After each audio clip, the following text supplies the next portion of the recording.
Now, I know that you seem to have always had a goal in life Mhm. that you were, except you just happened to fall into this political thing. I Yes, know that you've also been interested in higher political office. yes. You last ran for the state senate position. Do you think you will ever do that again? I don't think I will. To be honest, my goal after I got into politics, I thought, well, this, you know, some of it is some natural ability, some of it is uh, leadership experience from the military, and then the other 90% is blessings from God. And if I could take that uh, combined, I think I would do well. I'd like to see myself in Congress one day. So to run for Senate was, in my estimation, my thought process would that would create a stepping stone to Congress. Um, but it just happened to not be what God intended. And so I've always pictured myself, once I got into politics, of going to Congress and hopefully making a difference uh, for the country on a national level. But well, you know, that begs the question, since we know that Mel Watt, our current uh, representative, is being looked at by President Obama for some other position, and his seat might become available. Are you at all interested in that at this time? Um, And I would be lying if I said I wasn't interested, okay? Because if the opportunity is there. But after running for the Senate twice, I told myself, because my wife says, well, what is God telling you? Is this something that you prayed about this? And I'd say, well, yeah, of course I prayed, you know. And but my prayers were petitioning God for something I wanted. And I says, look, maybe it's because I'm not praying to God, asking him, what does he want from me? And so I made up in my mind after that second run for the Senate that I would wait on my next set of orders from higher above, and then I will make that move. And I used to tell my father when he says, Bruce, you're going to be a preacher. I said, Daddy, I will become a preacher when I see a burning bush. He said, what? I said, when I see a burning bush, that's when I'll become a preacher. Well, long story short, 4th of July, about 3 years ago, my crazy nephew shooting fireworks in the neighborhood. And one goes down the street, and we're sitting there watching this burning bush. And my wife says, well, you told you. so so I'm not going to make that again. Be careful what you speak in the universe. But I will wait. I'm not going to pursue that. I know some folks who want to pursue it. In fact, two things about the seat that I serve in right now. Although I'm in the majority, I think I have an influence. I've seen my influence work even with this majority. And I thought about giving it up and even if I had to move on to something else. And two things kind of got to me. This one person, I can't remember right off who said it. He says, well, with the knowledge and the things that you've gained and the influence that you would be letting your community down by walking away. The advancements you've made, the respect that you've gained, you would be letting your people down to walk away and just you know give. And so I thought about that. I says, well, how can I do both? You know, and it came to me that I have to find someone, and there's someone out there who is smarter than I am, someone out there who is more gifted than I am, someone out there who can make more change and more impact than I can ever make. And I need to find that person within your district. within my district. I need to find that person who can take it to the next level, who can be uh, um, a voice for the people, And I think probably more importantly, who will. and who will.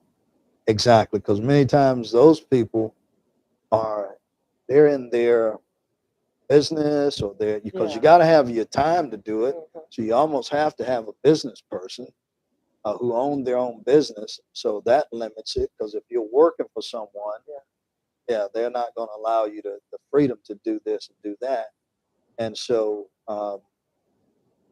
I was talking to the mayor of Jamestown, Keith Foltz, and I says, "Are you still the mayor?" And he says, "Yeah, I'm still there." He says, "You're still a commissioner?" I said, "Yeah." He says, "But I'd like to find a way to retire. I can't. I don't see myself doing 20 years, as a commissioner." And he looked at me strange, like, aren't you still liking this? And this is, this great stuff. And I just looked at him and I says, there's someone who's smarter than I am.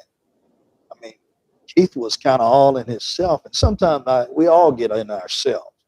And I get in myself, jokingly about who I am and but it is a very humbling job when you find that um, you can do things. There is a lot of power in your position. And if you do the right thing, it's great, but you can also do some bad Exactly. things. Yeah. And so having that kind of power at the tip of your tongue, it can be dangerous. I don't abuse it, but there's got to be someone else who can really do the work much better. There's someone out there that can really do what I'm not able to do. I know you're trying to say springboard, go to another level, right, Exactly. as we raise our Yes. children and wanting better. Mhm. Yeah, that I know well what you're saying. But you've done a great job. So Well, and I appreciate that. And it's not gonna be somebody an needs easy to thing. do it better. Somebody smarter, much smarter. Let me ask Bruce, in all your life, what person would you say a person who have influenced you a great deal? Um, my parents influenced me more than I knew at the time that they were raising me. Um, my father, um, strong Family man. family man, strong family man. Believed in family, loved his family, children, the grands. In fact, all of my nieces and nephews and everybody when we have a reunion, he was like the go-to person. Uncle Melvin this, Uncle Melvin that. Everybody loved him outside of uh, the children, but all family. And, Mhm. he was like the person. And so, again, he had such a strong influence on being a man, being a man of my word. Give your word. You need to follow through. You need to be accountable for your actions. He wouldn't give me a lot of quotes and sermons and stuff like that. He led by example, Mhm. and you had to pick up these things on your own, which is why I did not realize until later in life and certainly after he died, some of the things come back to me as to how I am doing things um, the way he would approve and the way he would have done it. And he was very proud of the fact that I was a commissioner. I mean, just so proud to the point that I was almost ashamed, or that my father would look at me like I am this. Because in the hospital, the nurse asked him, when he was, having struggling, she says, "Do you know who this is?" And he didn't say my son. He said, "That's Bruce Davis." Like everybody, oh, that's Bruce Davis. He's the commissioner. But he had this proud thing about his children, and like I say, until way later in life, twilight years of his life, would he even really express how proud he was of how he's raised his children. And so he just showed a lot of strength. My mother, certainly, she would set us down and talk to us about certain things. She was the one who would bring us in. Um, Never forget, my father was shot in the back of a park place over here years ago. And he was shot because he was protecting his sister. My aunt was in one of those relationships, and he was, it went from there to him being shot. Um, but my mother pulled us together as little children and prepared us for if he was to die, because that's what those times, that's what we thought. She thought, because he was laid up in the hospital. And so my mother was the rock, and making sure that whatever resources he brought to the table, that we all, had what we needed, and making sure that we took education serious, making sure that we were respectable people, respected other people's property, and so the values that I learned from my mother and father is, and I've had people come into my life who have been great mentors. You're a great mentor for me. I mean, more than you might even think of, because I sit and listen to you, I'm honored to get free free lessons from you. And I'm afraid one day I'm going to open up the mailbox and I'm going to have an invoice in there. But um, when I look back at the different people that have influenced my life, I read a lot um, about some of the great heroes in our Black history. I have a thirst for Black history because they certainly didn't teach it in school. Right.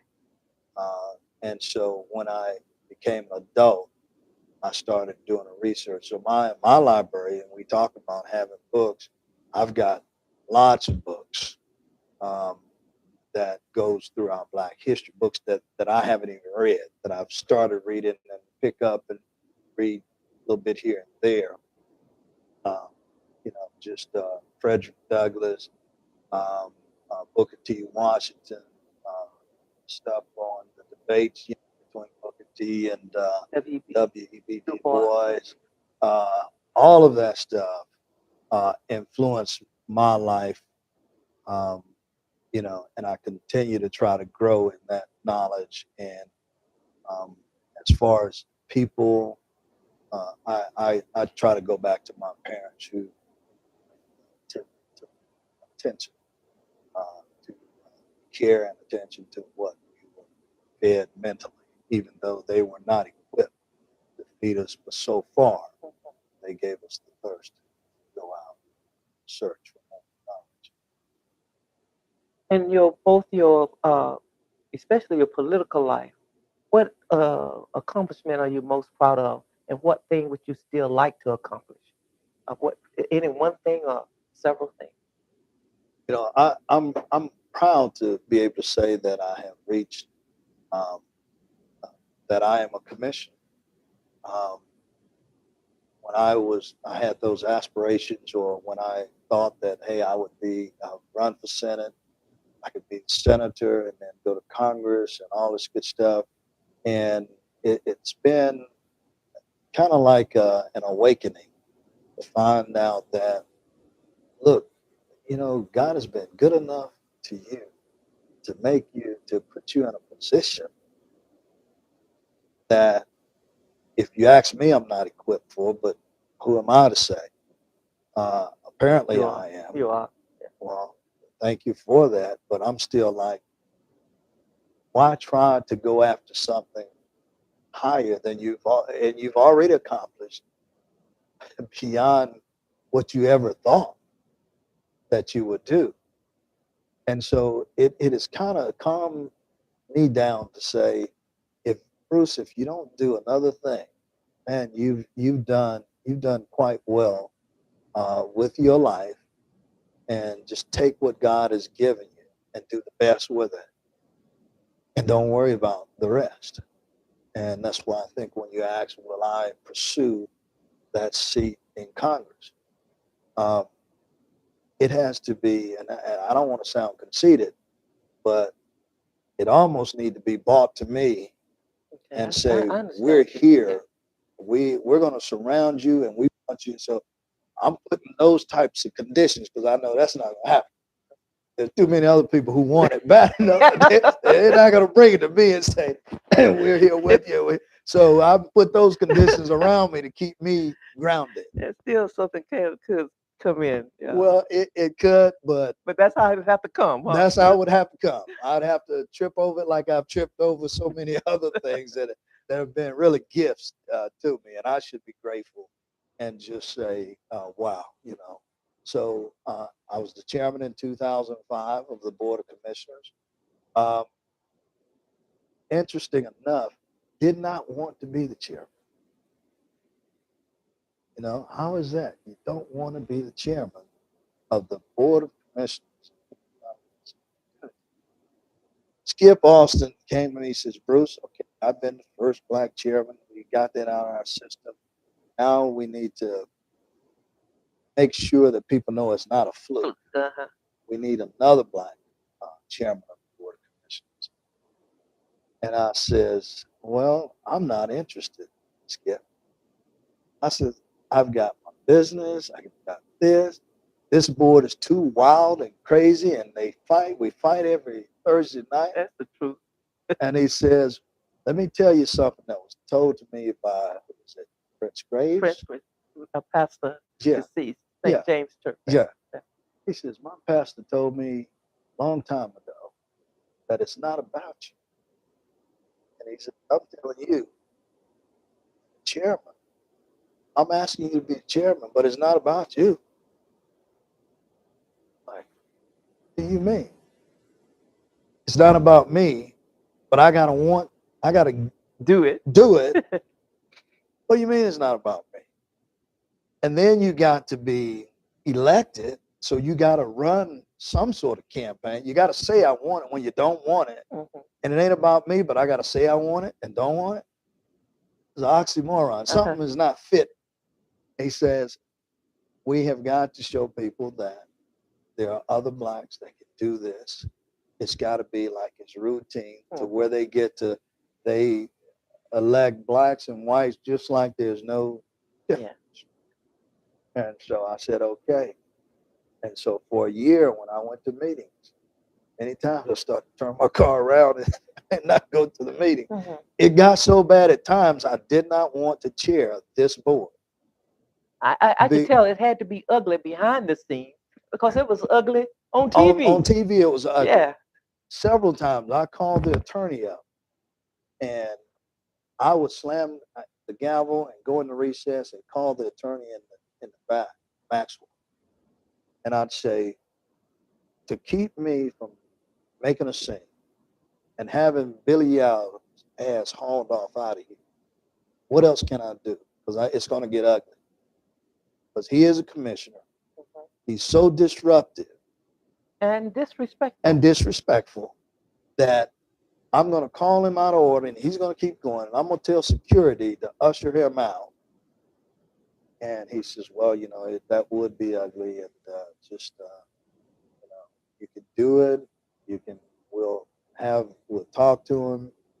And so that's the kind of stuff that made me not want. So during that year as the chairman, I didn't get a chance to enjoy it like most chairmen, would enjoy running a meeting like that, moving the board in a certain direction, getting consensus or doing whatever. But but it was very difficult because there were those on the board who were determined to just be as obstructionist, so dysfunctional, uh, so nasty, rude in any way possible to make it look like this guy can't run this meeting. Exactly. And that's what it was all about.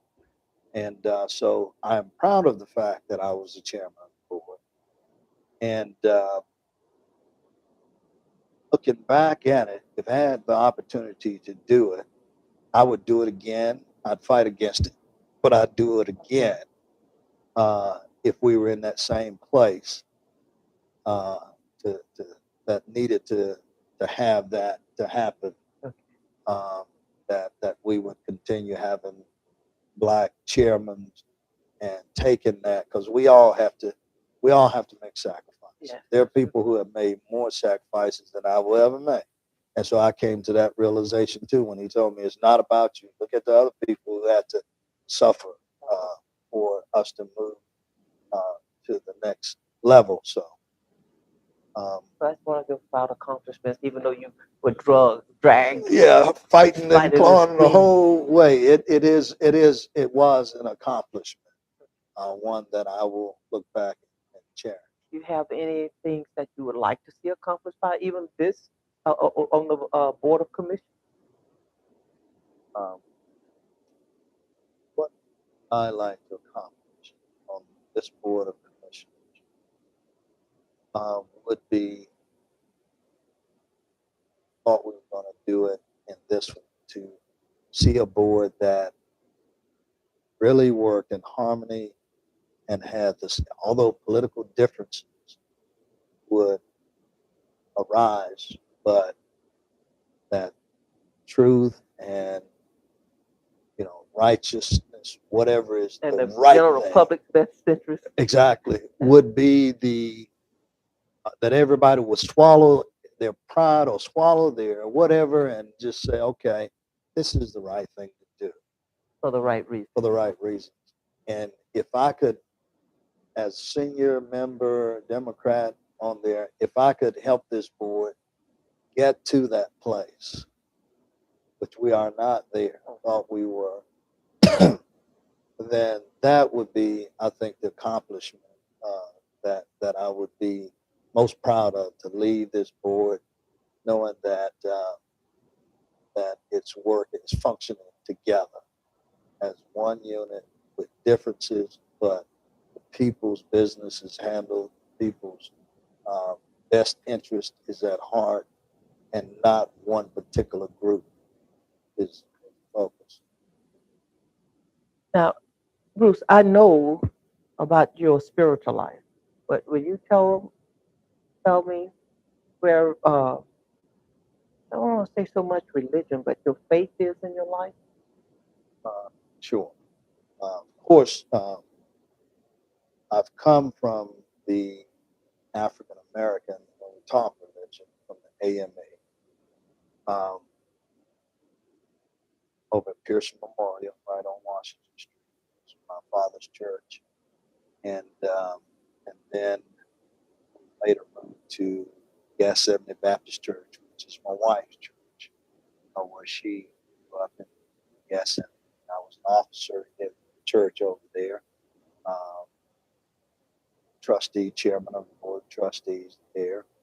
And then we decided we moved to Williams CF Church, and we attend there right now with Williams as a pastor. And for anybody wanting to know, the church name is Williams Memorial, but Robert Williams, the pastor, Is the pastor, is not the reason of the name. Exactly. He And, came to that church, and it was Williams Memorial. Exactly. Before, when it was on Leonard Street. Yes. And so we attend Williams Memorial, and we enjoy going to church. We enjoy the church. And although we're not there every Sunday, we're not the type that every time the doors open in the church, we're going to be there. We support it financially the best we can. But we try to do a lot of our work in the community. My wife and I, we try to have a balance. And even when we talk about tithing, okay, we understand the Christian belief, pay 10% in church, and we do more than the 10% in church. But we also do more in the community. And so anywhere that we can find a way to feed families or choose a family during the holidays to help, we have done that anonymously. We don't make any fanfare and any bones about it. You know, we try to find them on our own because we found that if we get someone else involved, they're dying to tell it. Even preachers, they're dying to tell where it has come from, and so we try to identify that. And since we have a business that serves our population, we don't have to, you know, It's go easier through for you to find. to do that. Right. So we are community people. My wife and I, we're very much into helping our community and people in our community, supporting young men and young women who go to college, who, if they're in the Jabberwock or the Cotillion and they bring a pamphlet by, they're going to get $25. They're going to get $50. They're going to get, and if you graduate from school and we know you come to us and you have a need, make sure you get $50. So that's how we make sure that we're involved in the community.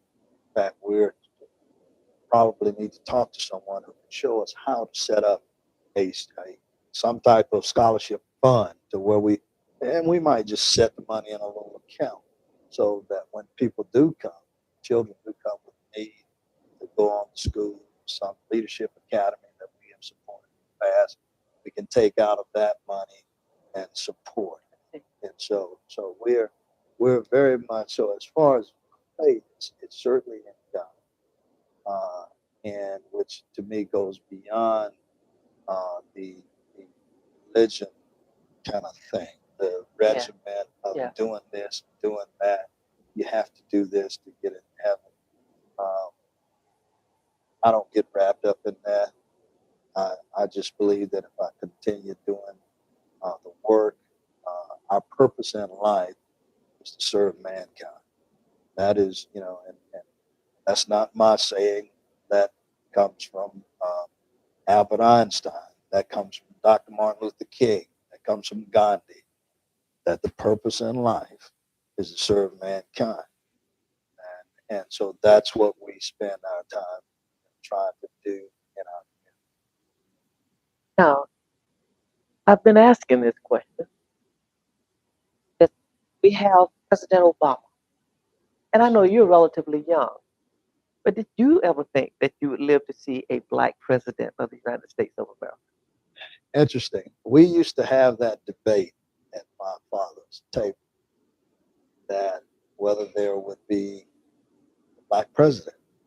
You have to finish reading my story, because it really gets into that whole piece about the debate between my father and I, and he just missed seeing President Barack Obama getting elected. And we would debate it, and in the beginning, he didn't think it was possible. And when he was in the hospital, we kept up with stuff on the TV, always watching the conventions and this and that. And he had not been elected. Was it even his nomination speech? There was something going on. And I said, Dad, do you see the TV? He says, yeah, I see. Is that the Black president?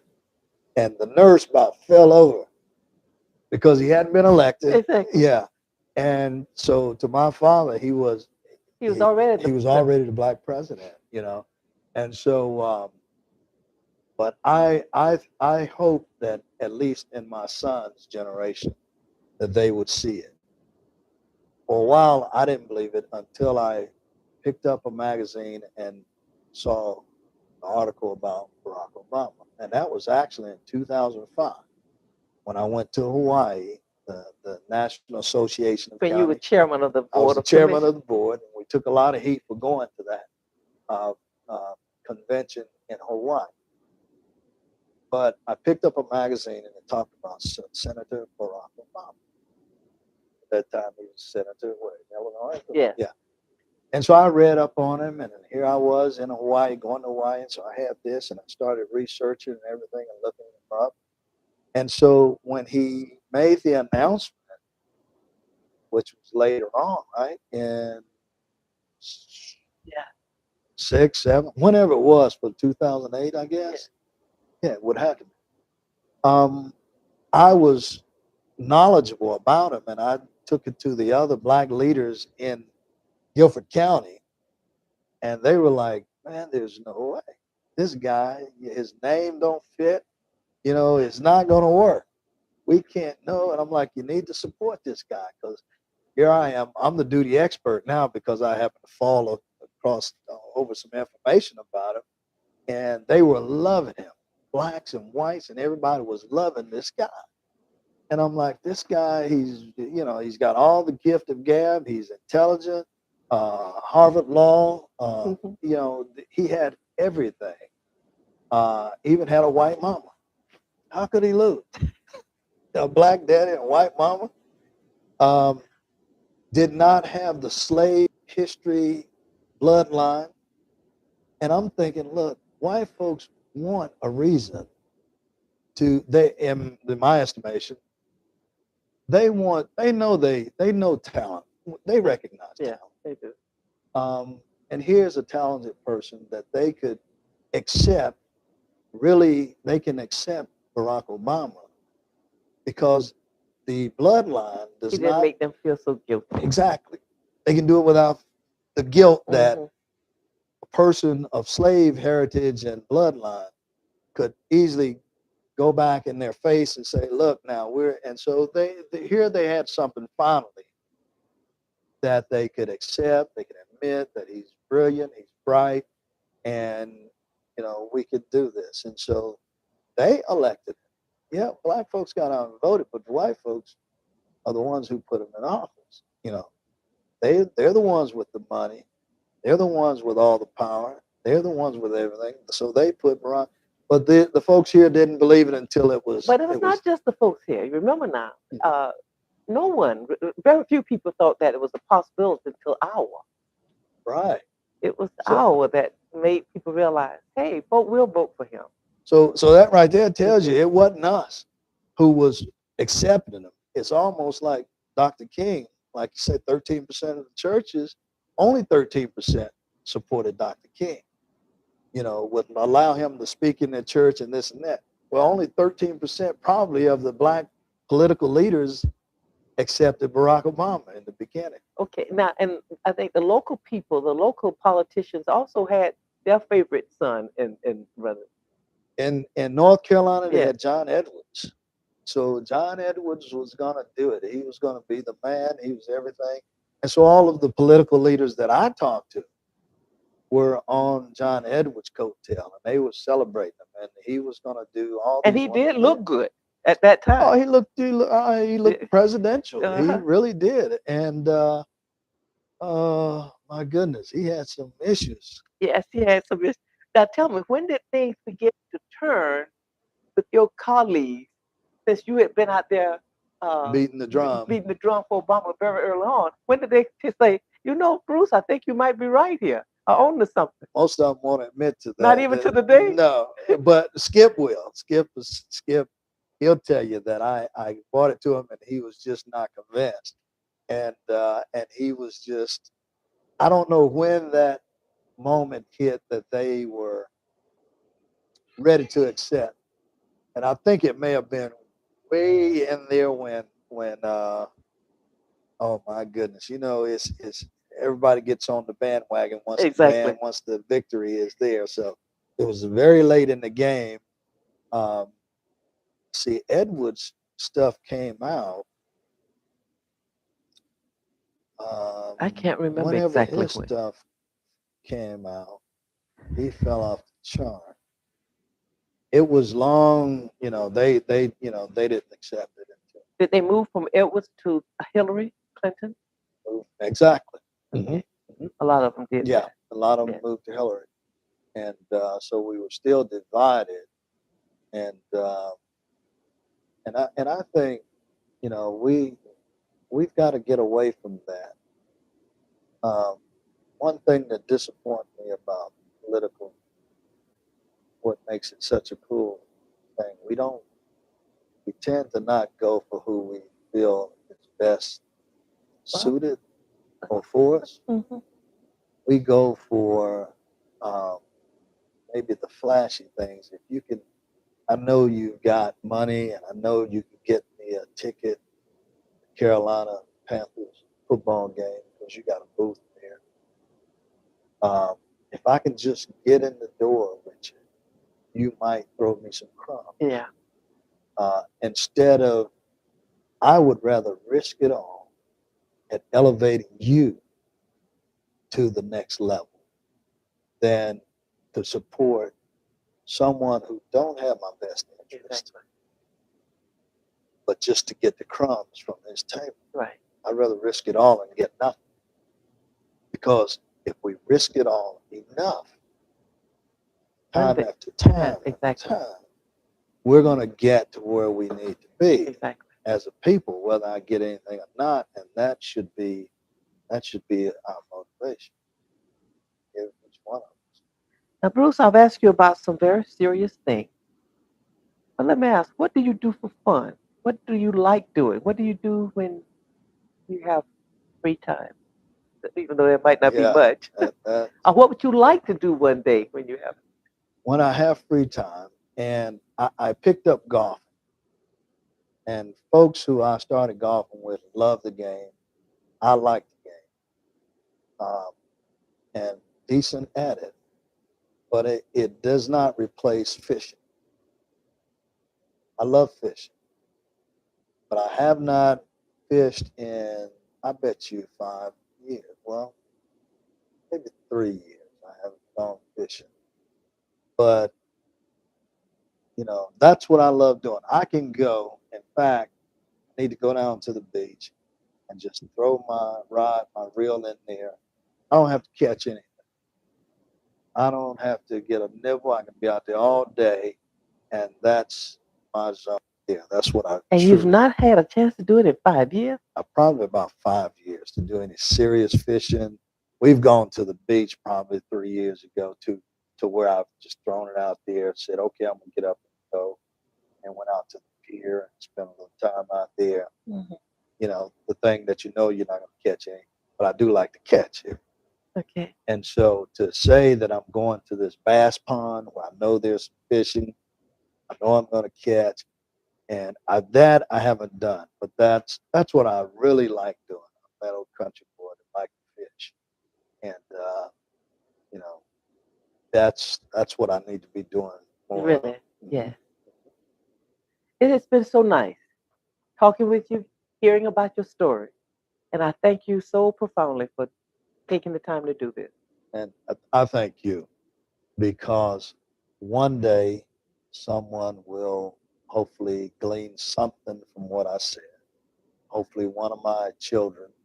My father didn't, like I say, give lectures, but my children, they know before I give them a piece of candy, they're going to get a they're going to get a quote, they're going to get something, and so that I don't have to give it to them, they can sit back and watch this, Okay. and when I'm dead and gone. But seriously, I appreciate it because, uh, to write these things down, you know, just you never get it all written down. So this has been a great Plus, for them opportunity. to see you, to see what the person looked like. Yeah, yeah. So hopefully they will appreciate that. They'll look at each other and say, "Oh, I see where you get that gray hair from." Exactly. So, but this has been good for me because I've been able to recall some things that are near and dear to me, and I thank you for that. You're very welcome. You could have chosen many people, but I think